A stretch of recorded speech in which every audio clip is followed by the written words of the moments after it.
D'accord, très bien. J'étais ravi de participer à ce festival, cette deuxième édition du festival Veja à Lviv.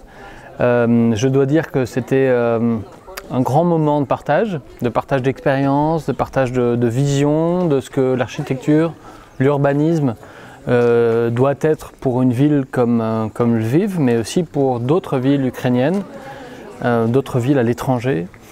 Et l'audience qu'a réussi à réunir le festival a montré l'intérêt, tout l'intérêt de la population à ce genre de thématique.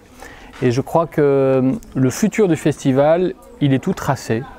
Il est évidemment à une expansion exponentielle, si je peux dire. C'est-à-dire qu'il faut vraiment que l'architecture devienne quelque chose que tout un chacun puisse s'approprier et puisse être acteur de cette fabrique de la ville qui nous fabrique tous, c'est-à-dire qui fabrique le fait qu'on interagit les uns avec les autres, de cultures différentes, de niveaux de sociabilité différents, de classes sociales différentes, etc. Et donc c'est vraiment essentiel que cette culture architecturale et urbaine prenne parmi le plus grand nombre.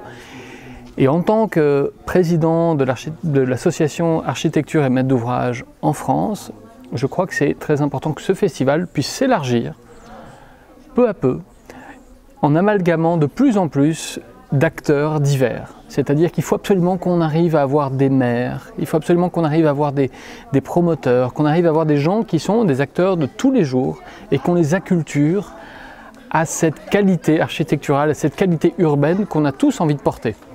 Donc bravo encore une fois aux organisateurs de ce festival. Bravo à tous les intervenants, à tout le public qui a réussi à venir dans ce cadre fantastique où on est réunis aujourd'hui. Et encore une fois, longue vie au festival Veja à Lviv. Merci.